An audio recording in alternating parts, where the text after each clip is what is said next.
Well, the clock is once again ticking to the expiration of COVID relief benefits, including unemployment insurance, set to expire in mid-March. Well, the House is expected to vote on $1.9 trillion COVID relief package today.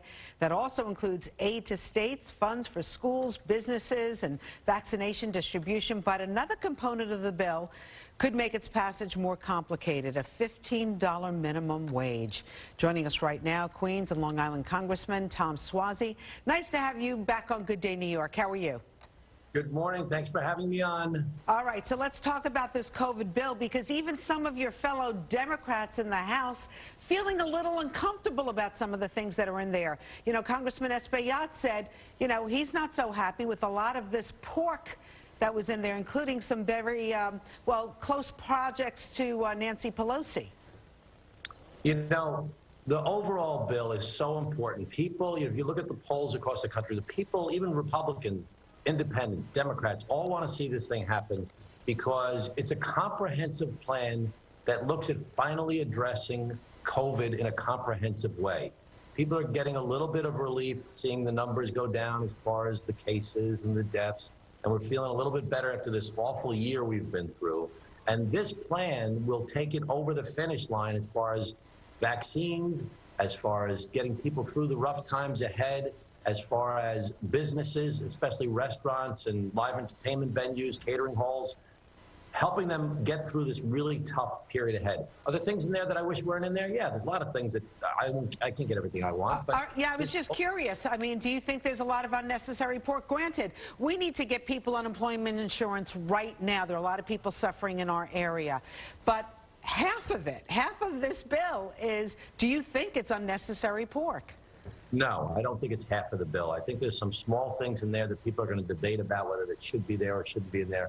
But most of it is essential items that people want to see happen, whether it's unemployment insurance, aid for the state and localities, the city of New York, whether it's money for small businesses, restaurants, catering halls, live entertainment venues like Broadway, for example. Most it's stimulus checks, people getting a check in the mail. These are all the big pieces of the package that are essential. $160 billion for vaccines and vaccine distribution. These are all things that are essential to get us through this last big patch of, or hopefully the last big patch of COVID. But even if the small businesses will benefit from extra money, is it still enough to make up to be able to pay? If the other portion of the $15 minimum is passed, will it be enough for them to be able to pay employees? Well, the $15 minimum wage is probably not going to end up in this bill. I support the $15 an hour minimum wage, which we have happening in New York already, but in other parts of the country, you know, they still have $7.25 an hour in some places. And if you think about it, $10 an hour, 40 hours a week, 50 weeks a year is only $20,000 a year. You're not going to buy a house, educate your kids, have health insurance, and retire one day on $20,000 a year. Even $15 an hour, 40 hours a week, 50 weeks a year is $30,000 a year. So we have that pretty much in New York already, but the rest of the country doesn't have that type of thing, and they do need to have it because too many people are working hard and can't make it. In our country, you know, COVID is so uneven. It's cruel in how uneven it is. 25% of the people who make under $40,000 a year are unemployed. Those are the people that are working in these restaurants and hospitality and catering halls, like I said. These are the folks that just, you know, can't go back to work because their business is shut down. So there's a lot of some people are fine. You know, they're going to work. You know, Wall Street's going up. They're working remotely. You know, they still have their paycheck. They're fine. Online retail booming. You know, but other businesses are just wiped out. So we have to finally make this push and get through this real tough time. But what about money for schools? And the CDC now is offering different guidelines to make sure that the ventilation is there and the proper cleaning is there. Is the budget there within this? Yes. I mean, there's money for the state of New York, and the biggest part of the state of New York's budget is health care and school funding. So that's a big part of this, is getting money to the state of New York. And there's other specific money for capital improvements and improvements in schools. We have to make sure the schools are open. Too many kids are suffering by not being in school, and we have to make sure that teachers and students feel safe going to school, but because if they're not in school, they're falling behind. So we have to make, and you know, we hear about all this depression, and kids are so upset, and they're not socializing with other kids. We have to get the kids back in school. We have to do whatever it takes to get them back to school. So, Congressman, I'm wondering, what's your relationship with AOC? I heard that you want to be an honorary member of the squad. What's that all about? That was about 2 years ago when the president had said, you know, you should go back to your own countries, which I just thought was so offensive. I'm a first-generation Italian-American. My father was born in Italy. I can't stand it when people attack people based upon their race or their immigrant status or their language or their color of their skin. It just drives me crazy.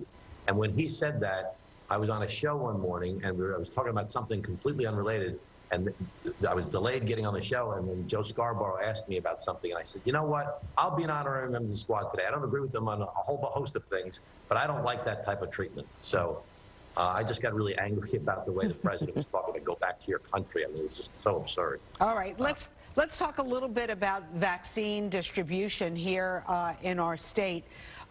It still leaves a lot to be desired, although we found out this week we have more vaccines coming because of that delay last week. How do you think the distribution plan has been going? The big problem we have is not so much the distribution plan, it's been the supply of vaccines. You have to give the previous administration credit for getting the vaccines created under the Warp Speed project. But they didn't think about getting the vaccines from the creation of them into people's arms. And we just didn't have enough supply.